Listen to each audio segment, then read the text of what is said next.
C'est une question très importante. À la vérité, pour pouvoir comprendre l'importance de cette question, il faut se dire que le marché financier est comme tous les autres marchés. Imaginez que vous allez dans un marché de Boaké et que vous achetez des tomates.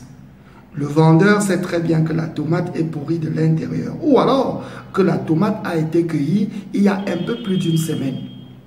Mais vous n'avez pas l'information. Et lorsque vous rentrez à la maison, madame vous tape le pilon sur la tête parce qu'elle estime que vous n'avez pas su choisir le bon produit.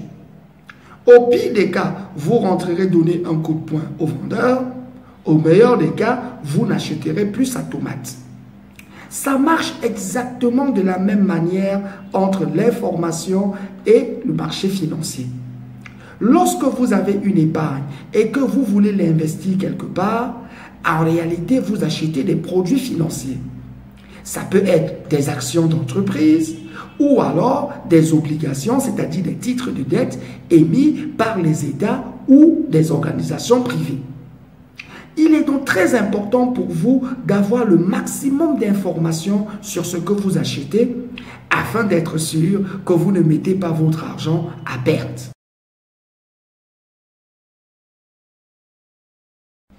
Ce que je peux dire simplement pour répondre à cette question, c'est que beaucoup de choses ont été faites, mais beaucoup reste encore à faire. Effectivement, quand vous allez sur le site de l'agence UMOA Titres, vous retrouvez beaucoup d'informations sur les émetteurs pays.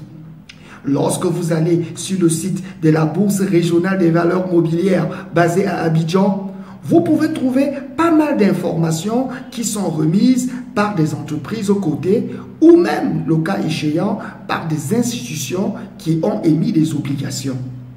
Mais la vérité, c'est qu'une bonne information financière doit être parfaite et dans le même temps, elle doit pouvoir être connue entre l'acheteur et celui qui vend le produit. Ce qu'on a pu noter, c'est que si l'information existe sur les marchés financiers de l'UMOA, elle n'est pas toujours parfaite. Tenez par exemple, sur la bourse régionale d'Abidjan, les entreprises publient tous leurs comptes, c'est vrai.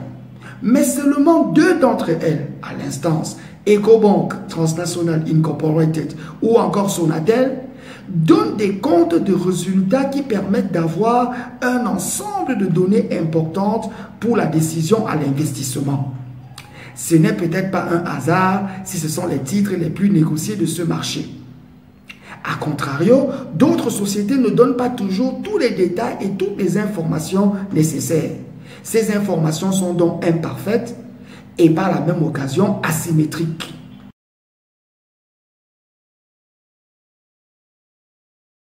Mais bien sûr, les choses peuvent changer et les choses ont déjà commencé à changer. L'agence UMOA Titres, qui organise les emprunts des États par appel public à l'épargne, a imposé à ces derniers de publier désormais des notes d'information qui donnent un aperçu de leur situation financière. L'OHADA, qui est l'Organisation pour l'harmonisation en Afrique du droit des affaires, a pris une importante mesure qui impose à toutes les sociétés qui sont présentes en bourse de produire leur rapport financier selon la norme IFRS, c'est-à-dire les standards de reporting internationaux.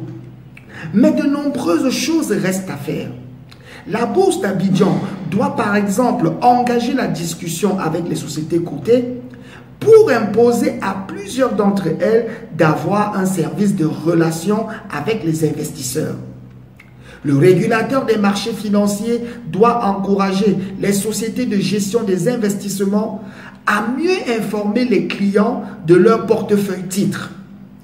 Mais il faut dire que si vous ne trouvez pas satisfaction dans toutes les mesures qui sont disponibles, n'hésitez pas à venir lire l'agence Ecofin, car nous traquons l'information partout où elle se trouve et nous espérons pouvoir satisfaire la forte demande qui est la vôtre.